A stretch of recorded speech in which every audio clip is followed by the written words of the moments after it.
बिस्मिल्लाहिर्रहमानिर्रहीम, अस्सलाम वालेकुम। हमास के अटैक और उसके बाद जो सिचुएशन मिडल ईस्ट की इस वक्त इमर्ज हो रही है, मैं डिफरेंट इंटरनेशनल न्यूज़पेपर्स और न्यूज़ चैनल्स का आपके सामने एक तज्ज़िया पेश करूँगा।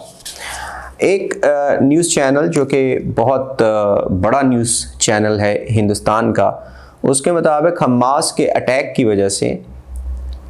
जो एक मिथ थी, इनविंसिबिलिटी मिथ ऑफ इज़राइल, के इज़राइल को कोई फतह नहीं कर सकता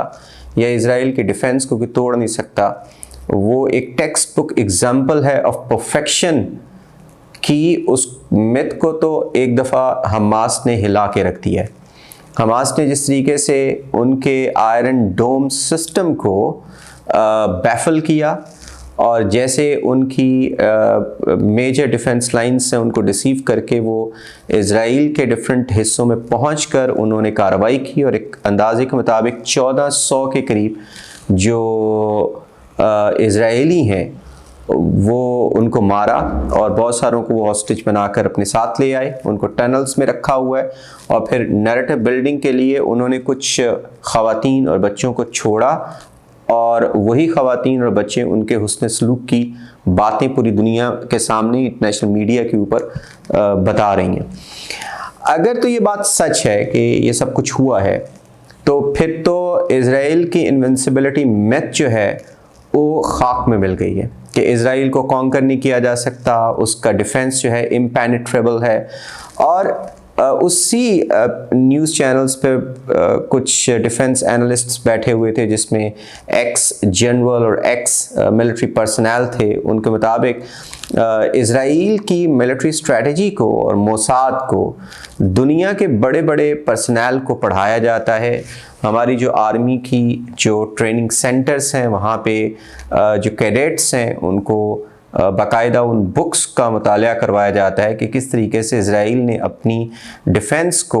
पावर में तब्दील किया। एक और डॉन के कॉलम का अगर तज्ज़िया करूँ तो उसके मुताबिक जब ज्यूज़ को तकरीबन जब इनको हॉलोकास्ट हुआ और जेनोसाइड हुई, तो जो कि एक डेस्पिकेबल एक्ट था जो जर्मन्स का, तो उसके बाद से इनकी जो पॉलिसी थी पैलेस्टाइन में वो यही थी कि नॉट अगेन, ये दोबारा से अब हम अपने ऊपर नहीं होने देंगे।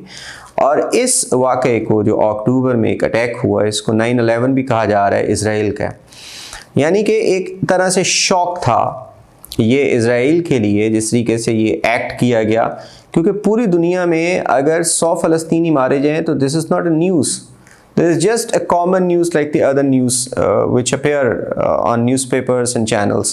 लेकिन अगर इज़राइली डिफेंस फोर्सेस के कोई एक दो जवान मारे जाएं तो ये एक बहुत बड़ी न्यूज़ बन जाती है, क्योंकि वो उनकी जानें ज़्यादा कीमती समझी जाती हैं।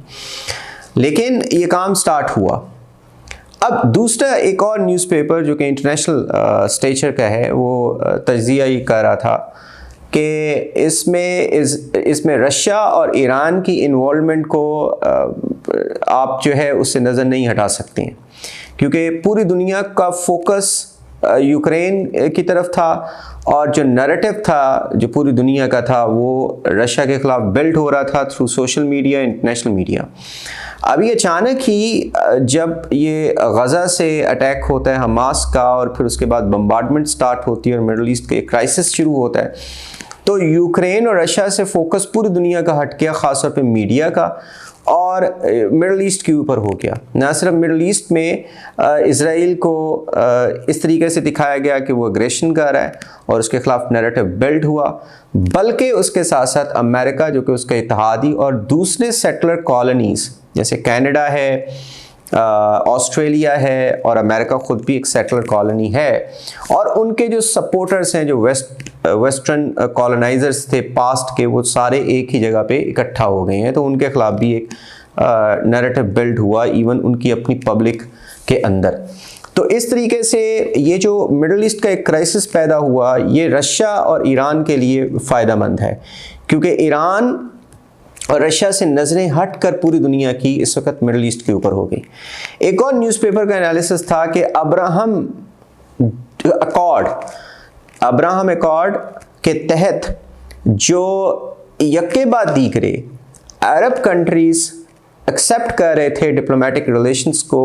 इस्टेब्लिश कर रहे थे इज़राइल के साथ, वो तो प्रोग्राम बढ़ गया, वो तो ख़त्म हो गया, क्योंकि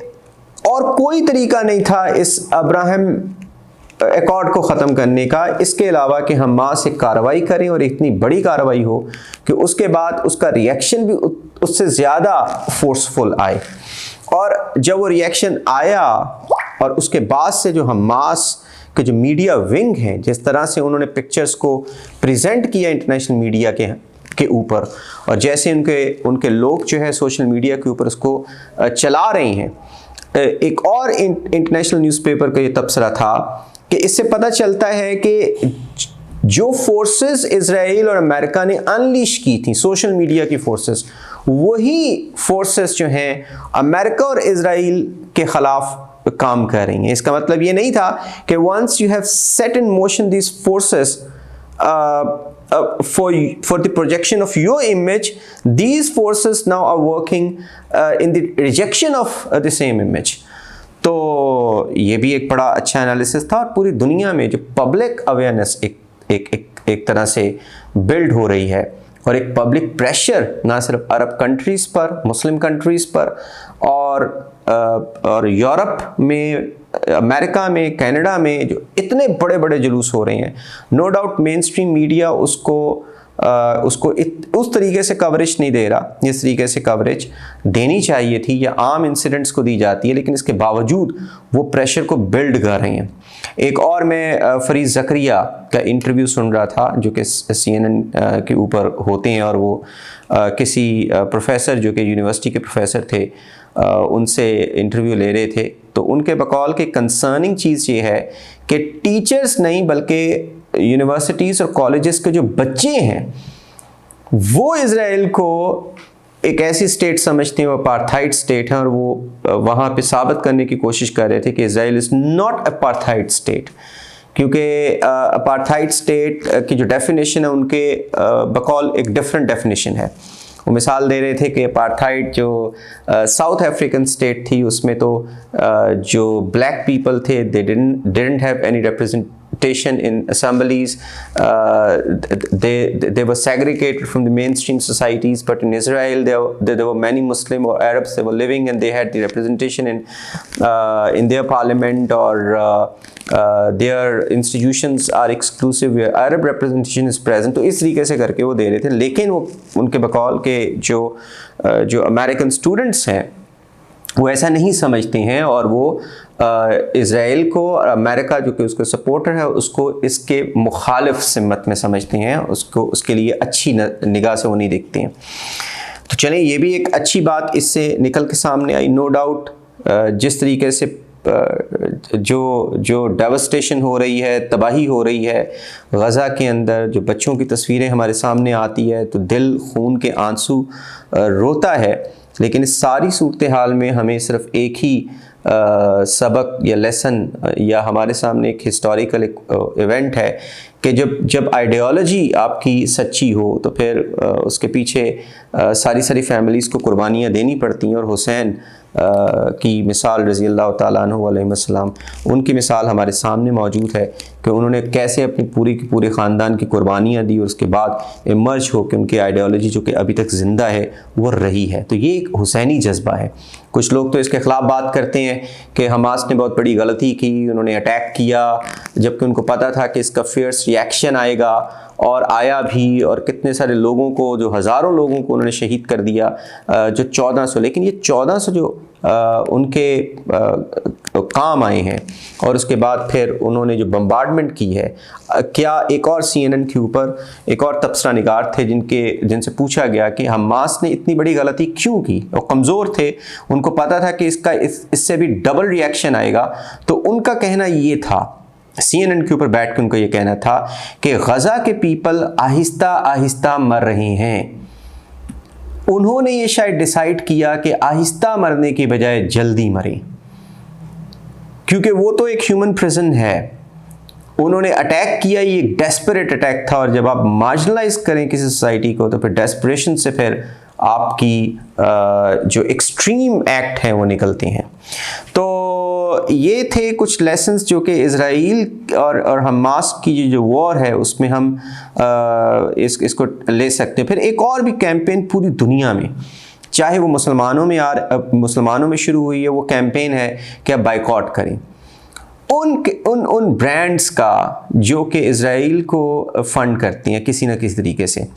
उसके ख़िलाफ़ जो एंटी कैंपेन है वो ये है कि भाई आपकी जो लोकल इकॉनमी उसको इम्पैक्ट पड़ेगा। लेकिन एक बात तो तय है कि अगर ये मैकडोनल्ड हैं, KFC हैं, ये जो अमेरिकन ब्रांड्स हैं, या फिर पेप्सी है, कोक है, और ऐसे बहुत सारे ब्रांड्स, इनका नाम सोशल मीडिया के ऊपर आप भी जानते हैं, अब तो सबको पता चल गया कि कौन कौन से हैं।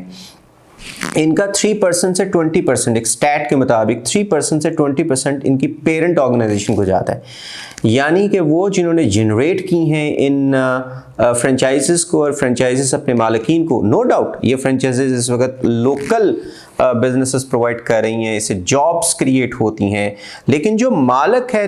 3 से लेकर 20% इसका हिस्सा उन्हीं को देता है जो आगे फंड करते हैं इजराइल को। और फिर किसी न किसी तरीके से उनके फॉरेन एक्सचेंज रिजर्व्स बढ़ जाते हैं, और बढ़ के तो फिर वो इस्तेमाल होते हैं गज़ा के ख़िलाफ़ या दूसरे जो फ़लस्तीनी हैं या इज़राइल है, सीरिया है, या फिर लेबनान में हिज़्बुल्लाह है, उसके ख़िलाफ़ इस्तेमाल होती हैं। इसमें तो कोई दूसरी राय नहीं है, इसमें कोई शक नहीं है कि उनकी जो इकॉनमी मैं एक तजज़िये में पढ़ा था, $198 बिलियन के उनके पास रिज़र्व हैं, और उनको अपनी वॉर मशीनरी को चलाने के लिए जो फ़लस्तीनियों के ख़िलाफ़ है $51.8 बिलियन की ज़रूरत है। जो अगर आप ये और मैक्सिमम जो पैसा इस वक्त इज़राइल जमा कर रहा है वो अमेरिका एक तो फंड करता है उसको स्टेट लेवल के ऊपर,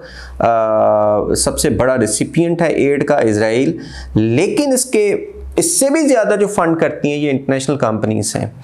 ये जो इंटरनेशनल कंपनीज और इकोनॉमी जो कि इनके हाथ में है किसी न किसी तरीके से, और ना सिर्फ ये लोग, मतलब अब मैं उनका नाम क्या लूँ, वो लोग ख़ुद कहते हैं, जो इज़राइल को सपोर्ट करते हैं, वो ख़ुद कहते हैं कि हम ही अमेरिका को चला रहे हैं। मैक्सिमम जो अमेरिका की इकोनॉमी है वो हमारी मल्टीनेशनल कॉरपोरेशंस के ज़रिए से आती है अमेरिका में, और अमेरिका का जो मेन ब्रेन है वो हम हैं।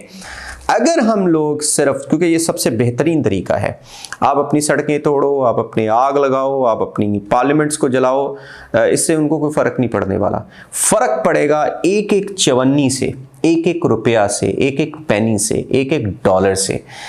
इसमें कोई शक नहीं है कि अगर हमारी 1.5 अरब की आबादी है तो 1 करोड़ पे बाइकआउट कर दे। हर बंदा अगर समझे कि एक मैं पानी का कतरा, एक बारिश का कतरा बन जाऊं,